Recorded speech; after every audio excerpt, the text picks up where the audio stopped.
What's up, y'all? Welcome to Three Brothers and a Shot of Milk. And today we have a very special guest. But before we get to that, I'm going to need you to subscribe. I'm going to need you to like. I'm going to need you to go into the descriptions and hit all the links down there. Social media, podcast is all down there, man, because we got a wonderful guest, Darris Love. Darris, it's so good to have you, man. I think Chris said to you, big fan of you, big fan of your show, Alex Mack, growing up, being able to see a black man, a black teen like myself as a hero, as a positive person, but you still was black. You still have black culture. You still But felt like me. It not didn't a feel like, stereotype. yeah, Not not the a stereotype, which is but not whitewashed either. Like you represented kind of how I grew up. And it was so awesome to see someone that looked like me help save the day. So, Thank you. dude, we have questions for you, Chris. You can start us off, man. Yeah. So Raymond Filbert Alvarado. Yo, how did you gather the intel to get that inside middle name? brother, we this is what we do here. This is at what Three we Brothers and a do. Shot of Milk. This is how we get down over here. Oh, Here's what I want to know. First question is how did you land this role? Oh my starting God. out. This is the greatest story I think ever untold. So you guys got this.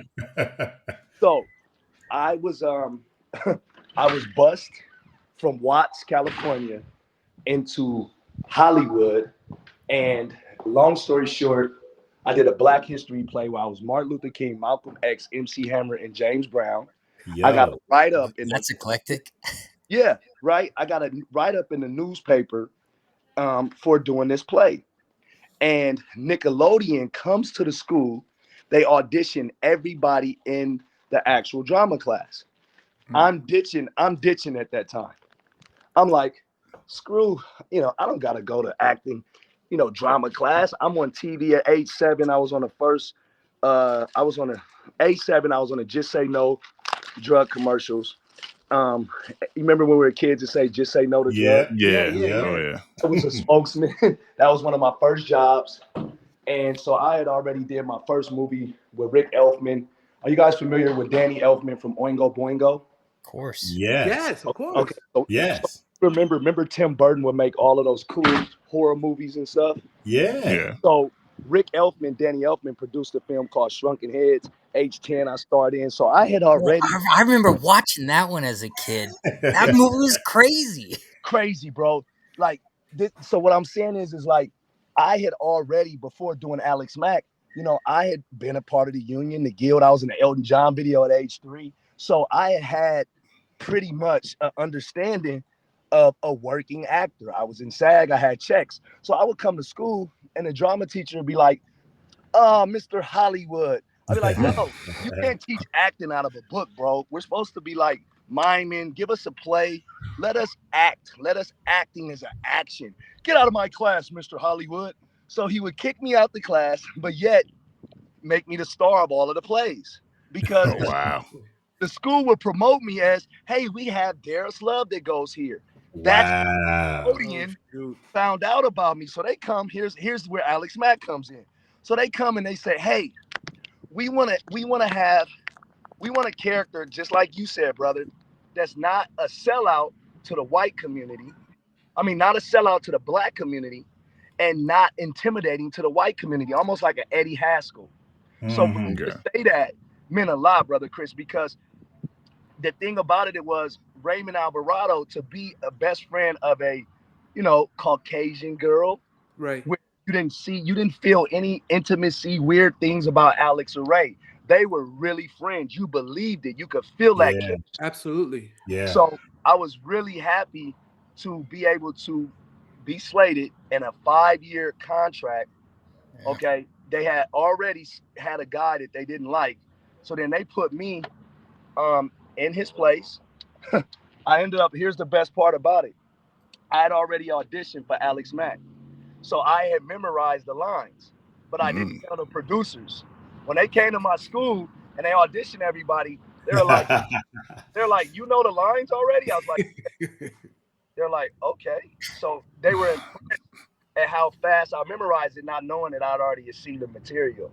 I So love that. I love that's how that. it happened. And you got the exclusive. I never shared that secret with anybody, but I Oh, truly shoot. believe that's how I booked it. Nice. All right. So, I mean, you answered one of my questions with this. I was wondering if Raymond was always black, or was he open before? So he was supposed to be a black character from the beginning. No, listen, with a last name like Alvarado, he was supposed to be Latino. Right. Hey, so That's what I there was you go. thinking. Now, hey, They didn't want to put the chocolate and vanilla in everybody's face like that. But D-Love, Darris Love is here to Darris with love. So when they saw that energy and chemistry, they couldn't deny it. Who don't love chocolate and vanilla, baby? they didn't want to change your last name. They just wanted to keep it Alvarado, though.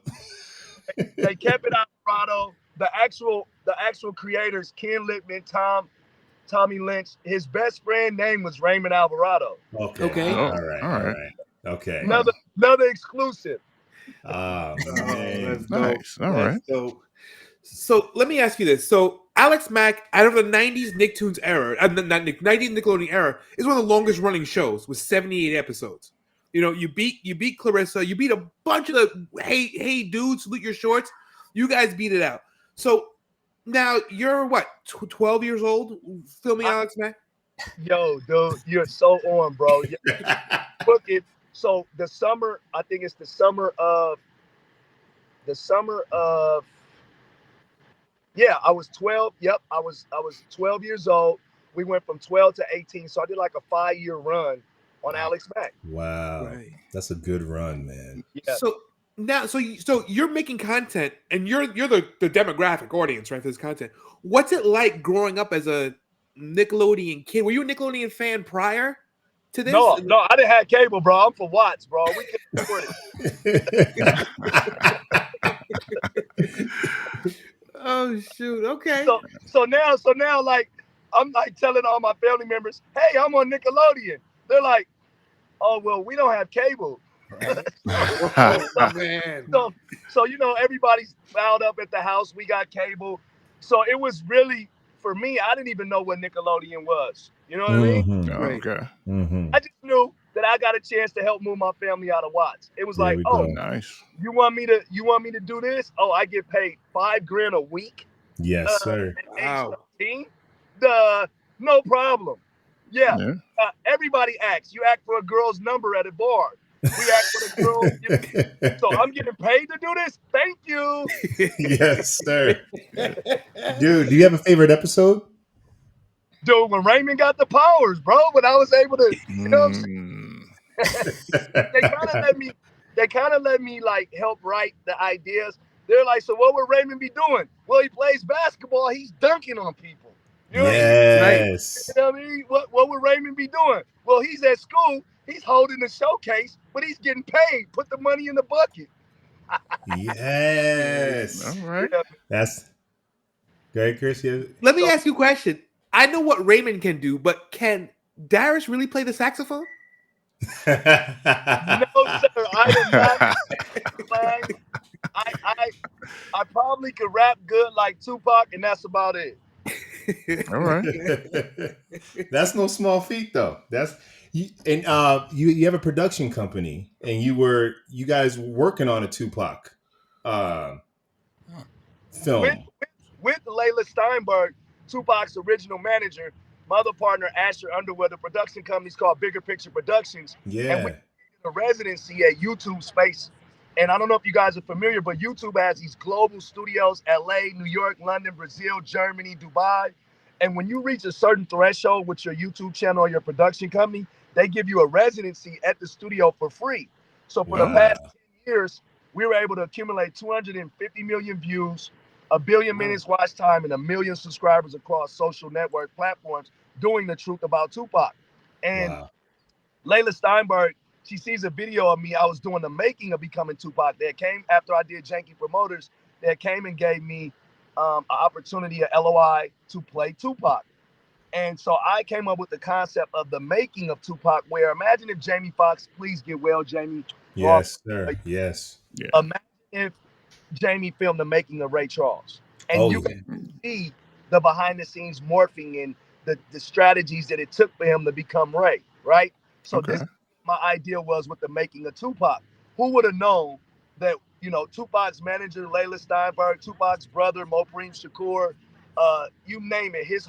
All of the Shakurs, Mr. Shakur's inner core became my family in those 10 years of training for the role. Wow. All right. Wow. And we formed Bigger Picture Productions. We're now currently, I can't make some announcements, but one of the biggest movies in history I'm going to be producing this year. All I'm going to say is this life story caused the biggest march in human history. Oh, all right. TF is the initials. Okay. Oh man, we'll leave it there. We'll leave it right there. Yeah, right. Three Brothers and Shot of Milk exclusive. Exclusive. I gotta drop it for my boys. It's the only podcast that's got a rainbow coalition behind it. Facts. Absolutely. Do you keep in contact with any of your old castmates from Alex Mack? Dude, we just went to Natanya Ross's wedding. Me, Larissa, Jason Strickland. I don't know if you guys know, but I think it's our 25th or 30. It's like our 25th, 30-year anniversary reunion the day of. I just saw it on the Instagram. Like some of the diehard Alex Mack fans brought it to my attention. I'm not trying to count all these gray hairs, man. You know what I'm saying? Don't worry, you're not the only one, brother. You're not the only You're one. not alone, A man. little weird. Man. That's So what's up. Yeah, so we talk about the diehard Alex Mack fans. Do people still grab you in the street and be like, Ray? Dude, it's weird because they're grown adults. Yeah. They're us. They're us. Yeah. So I'm like, it's a weird. It's because you have to understand, like, the fans grew as I grew. Yeah. So when people come up to me, they say, I grew up to you. They don't say, hey, I know you just from Alex Mack. They'll go, I grew up to you. I seen you on multiple things. And that, for me, is everything, because I've never done a project. Like, I'm going to just keep it real with you guys. I walked away from entertainment maybe about right after I did Janky Promoters and decided the Tupac deal didn't go right. I walked away from Hollywood. Mm-hmm. And what it was I was having a spiritual awakening. I was like, dude, I worked so hard to not be to have a jail record, a gangbanger, a womanizer, to be any of the stereotypes that are perpetuated about us as black males.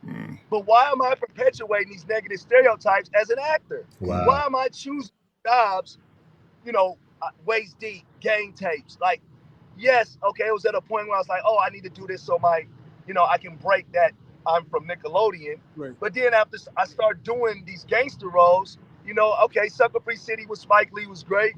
Waist Deep is cool. Mondo was my favorite. But I'm like, yo, I don't want to be the guy that's sending out a negative message for the positive guys like me in real life. Mm-hmm. Yeah.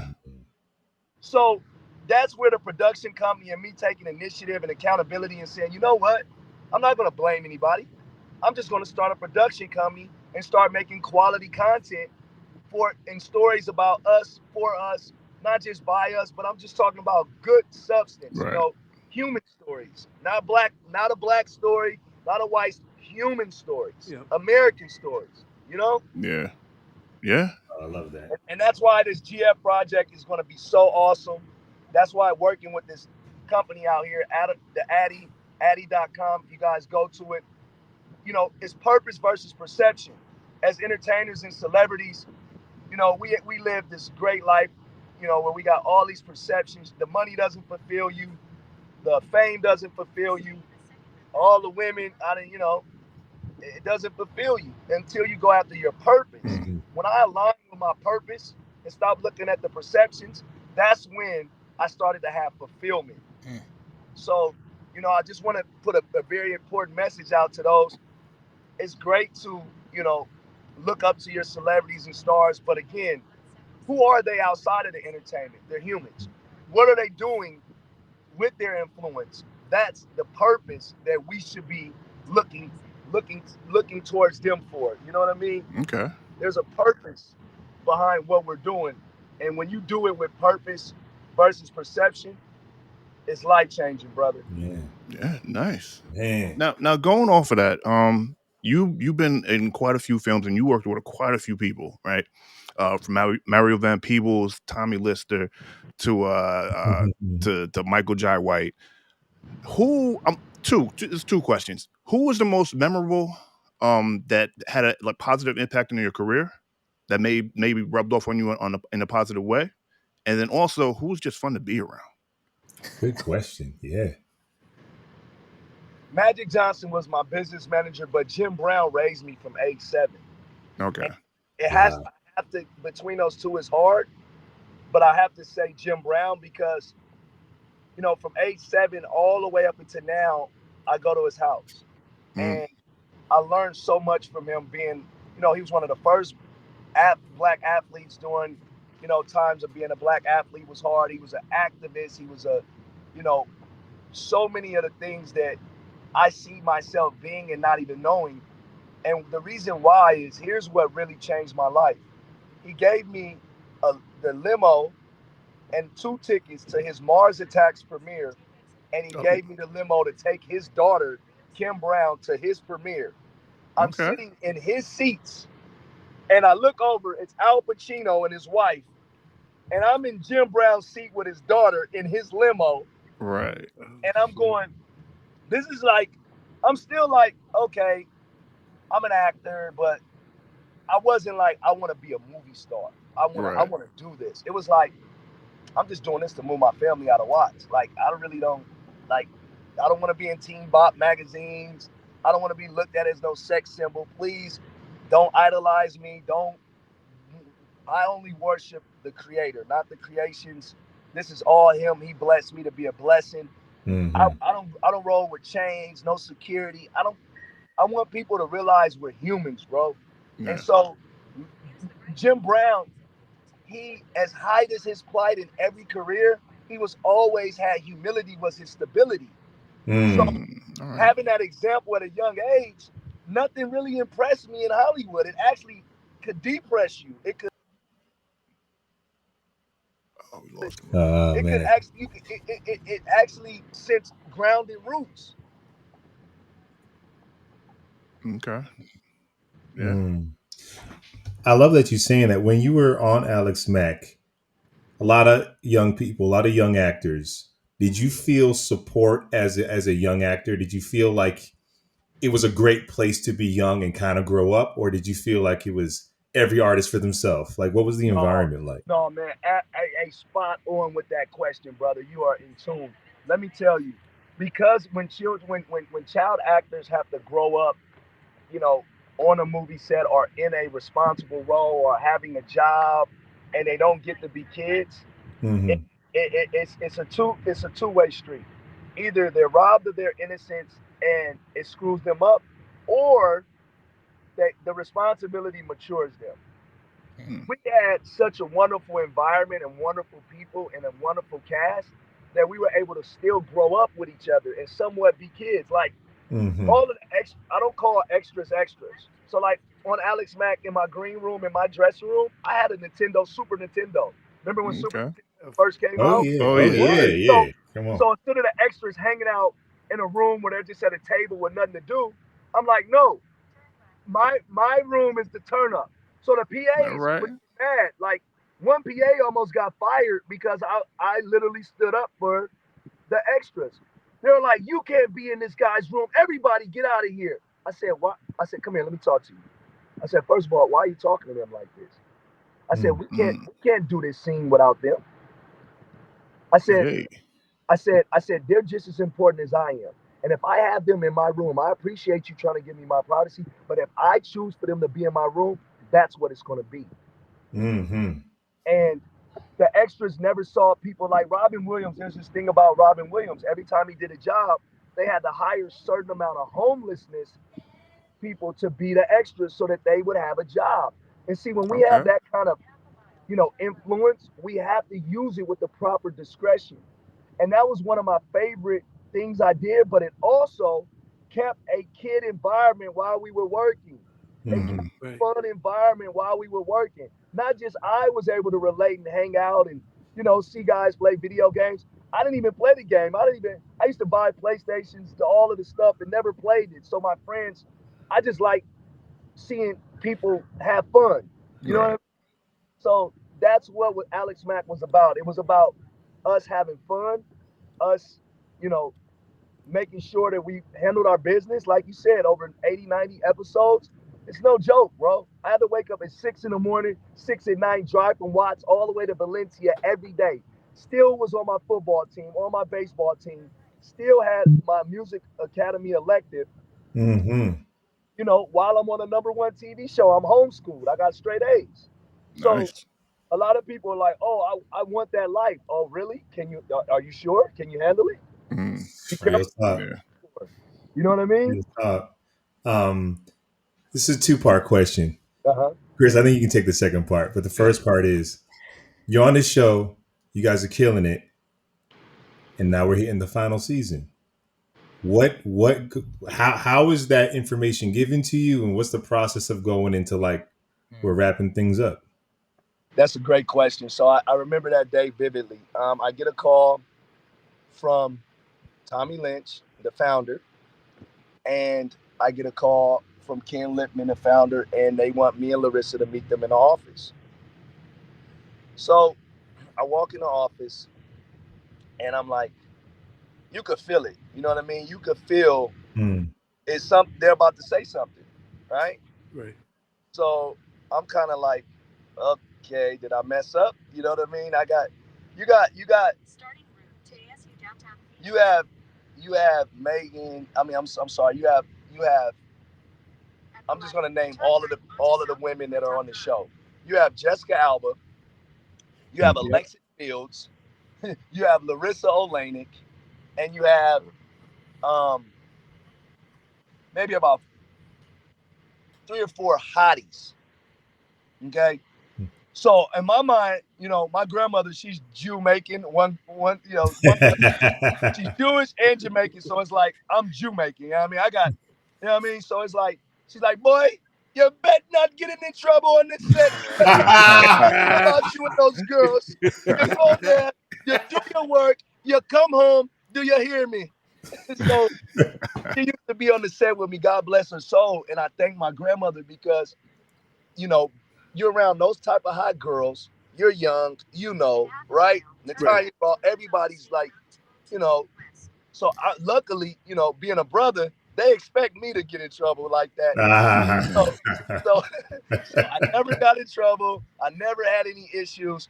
So I walk in the office. I'm like, oh, my heart's beating. I'm like, oh, sheesh. Hope somebody didn't lie on me. You know what I'm saying? I'm like, Right. Yeah. 5 years with no problems. You know what I mean? So Tommy goes, hey guys, he goes, we got a serious decision to make. And this is why I love this guy, man. Because as the creator, as the founder, he left the decision in me and Larissa's hands, bro. No. All right. He Wow. goes and he says, hey, we can re-up the contract and go another 2 years, or you guys can have your college life and your normal life in your years. You've done a great job. This show is a hit. It can't get any better. Wow, I can't Mm. believe that was what he said. Crazy. All right. Wow. Wow. He cared about, I mean, the environment. He cared about you as people, as young I people, as think kids. Yeah. that's why the show is so special. Like that, you keep talking about human interactions, and that chemistry reads through the camera. I cannot Yes, believe that's what you guys walked into, though. Wow. yes, yes, bro. Let me tell you, it goes to show you the leadership of these guys. And the reason, I'm going to tell you, Tommy bought my first car. I come to Tommy, I go, Tommy, I'm like, man, I'm paying a woman $300 a week to drive me to set every day. And now I'm at the age where I'm emancipated. I want to get a car. He goes, what are you thinking, kid? I go, I want one of those new Forerunners or a Pathfinder. He's like, okay, how much are Okay. they? I'm like 20 grand. He writes a check for me. Oh All man. Wow. right. This is the type of environment that we were cultivated in, bro. You know what I'm saying? It wasn't like some kids I pray for them. They went through some horrible experiences, like Mm. Corey Feldman experiences, Oh break. yeah. Yeah. Like Man. we didn't have none of that, bro. We didn't have everybody. It was real family, bro, and it was like to this day we see each other, we talk to each other, we're there for each other. It's like what we created on the camera really transpired in our real lives. Wow. Nice. Wow. You know, to hear that, like growing up watching this, I mean, Lawrence and our cousins, we watch this at our grandmother's house. We watch this, man. and you know, to have such fond memories of this show, and to hear one of the biggest contributors to the show talk about the show in such high regard, like validates like part of our childhood, right? It feels like, damn, like we fell in love with this, and I would hate for this to be like for you to tell me terrible horror stories. It's like, oh, don't ruin the show for me, man. Yeah. But for you to say this to us, it just like it just warm and fuzzy all over, brother. Like it just makes it like we just have such positive childhood memories, and it just reinforces that so strong. So it just makes me so happy to hear that those were your experiences, those were the experiences of everyone involved, and it just makes it more wholesome. And yeah, it means a lot. It's good, man. And I'm glad you guys, you know, they have a saying, real recognizes real. And for me, if I never did another TV show, movie, another acting job in my life, because of the Alex Mack cult following, the the the loyalty of the fans, it is a dream beyond coming true. It is a outer body heavenly experience because you get one chance in life, one chance at a first impression, one chance in life to affect people, and for it to be positive and for it to be received the way that it's received, it's very hard to duplicate, and I don't want to. You know, it's like I lived it, I've experienced it, I've had it, and it's like Michael Jordan, Game 6. You know, last shot. You know, walk away. Yeah. Because that's how impactful Alex Mack is to our culture. Right. You know, I was learning something when I was training to play Tupac, right? I'm known as the Tupac Kobe Bryant lookalike, right? They're like, hey, they do the Kobe Bryant. I'm like, damn. I'm like, I used to fight people on that, right? I used to be like, dude, I'm Darris Love. I'm here to Darris for love. You don't see me walking around with a nose ring or a bandana. They're like, no, Darris, you're missing it. We're not saying you're trying to be like Tupac or you're like him. Your energy, you have that Pac energy, that charisma, man. Right. Yeah. And I started going, oh, and like this is when Layla and his inner core of Mr. Shakur started saying that. And I'm like, well, they knew Tupac. I never met him. And they made like the mother birthed him. She's like, when she hired me to do the voice for NWA for Mark Rose, she's like, I'm not signing off for that. God rest her soul. She hired me to do the job. I also, you know, I helped with the Coachella voice for Tupac. So it's like the guy Josh Archway gets all the credit. I don't care, but I got the call from Dre and Philip Atwell. Shout out Philip. Hey, yo, what the fuck is up, Coachella? That was never, you know what I'm saying? All right. Said Coachella. It wasn't around then. So that's me. But the point I'm making is I'm so elated I learned about timeless brands, right? Like Nike is a timeless brand. Tupac is a timeless brand. You have some brands that have their time. But with Alex Mack, it's damn near timeless, bro. Yeah. I'm like, I was a kid and the people still talking about it. 30 years later, I'm doing a podcast with the coolest podcast crew. Soundbite. Yeah. And I'm seeing Alex Mack, like I'm sitting here watching Stranger Things, and I'm like, look at this group of guys protecting this girl with powers that can levitate things, and the guys who are protecting her just as heroic as she is. I'm like, this feels familiar to me. You know, I'm seeing the fingerprint of that type of show and that type of friendship and bond and other content. I have to, as a fan, I have to ask you, if I get this question all the time, is there a possibility or a chance of a sequel series, reunion, or the movie? I know it came up in 2014. Yeah. Chris, you had that question. Like, it was offered, and you know, if that can happen. You know, I'm glad you asked that. And you know, me, Jason Strickland, Natanya Ross, we all went to produce a reunion at Universal Studios. Oh, and we had that union, and it was great because we got to understand where the story rights are at and who owns them and what we have to do legally, financially to create it. We came up with a story, a script, and a concept, right? We came up with it. But just between me and you, and legally I can't speak on it. It's it's it's something that's in the works. Let's say that. Okay. But All right. Okay. the only thing that's stopping us is how do we get through the legal loopholes and hurdles that don't. Some people don't want it to happen. That have the power to make it happen. And Mm-hmm. for what reason we don't know, but we're figuring out a way to be able to make a way because the It fans needs to deserve happen, it. man. The fans deserve it, and it's like, why should we um argue? Why should we want me to drive? I'm gonna drive. Yep, yep. I'm going to the Suns game, as you can see, guys. Oh, get Oh, it in, okay. man. Get it in. We don't want to Yeah. hold you. But business first, baby. This the world's best podcast. Man, well, look, I'm hoping that it comes. You guys are freaking great. We're here because we love this content, and to be able to see something that we grew up with, something that means a lot to us, come back, it'll be awesome. But it's also just great talking to you, brother. Yeah.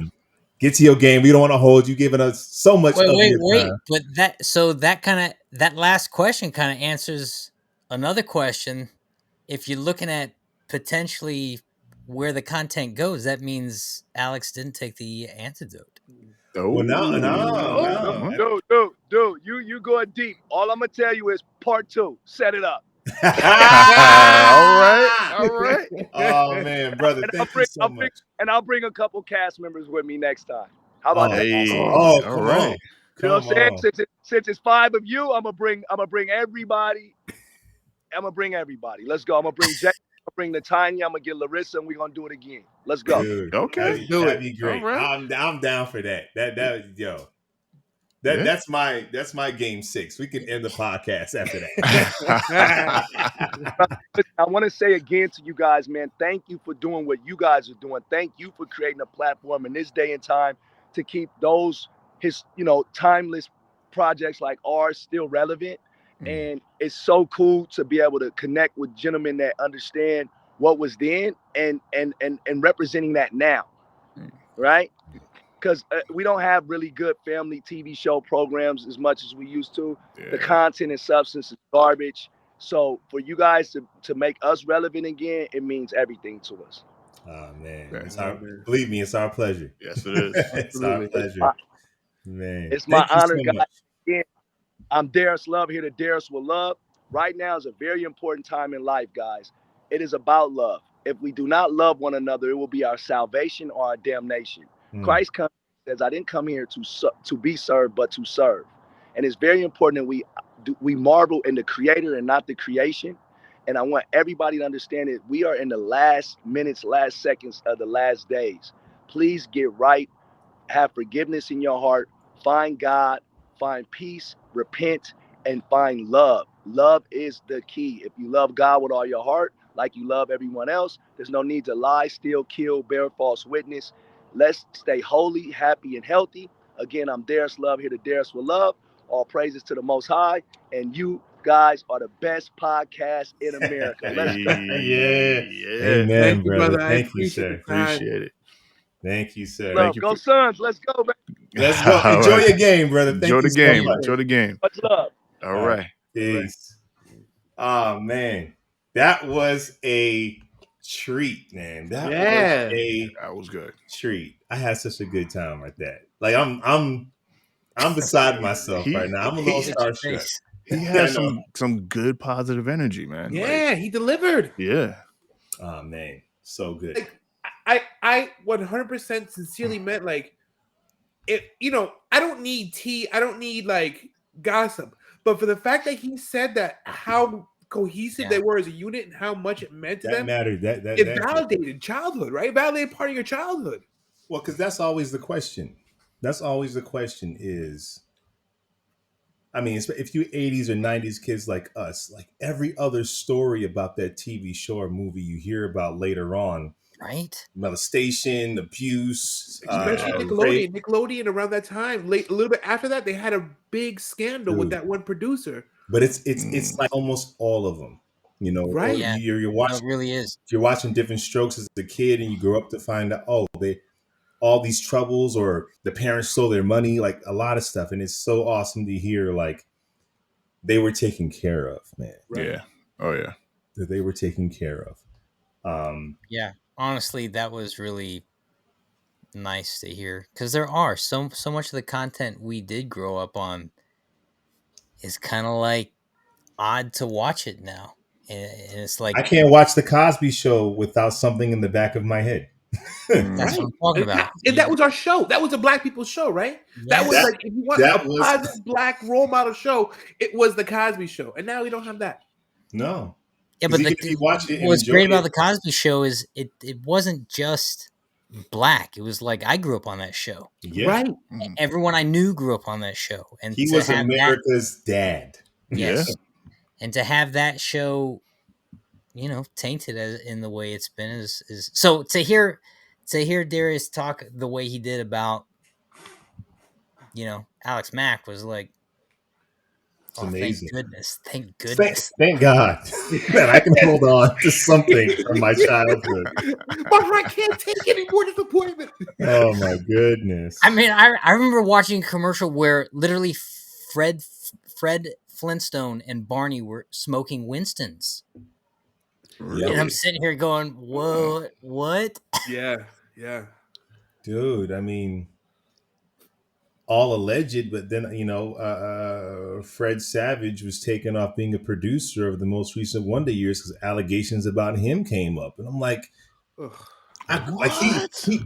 this was like probably a couple of years ago. And like, to me, that's the reaction I didn't want to have. and I said allegedly because, you know, I don't know whatever else came out, but he was taken off. And I'm like, that was the first autograph I've ever gotten. My dad, his friend was like Fred Savage's personal trainer. I'm like, I love the Wonder Years. I get you an autograph. And as a kid, I still have it.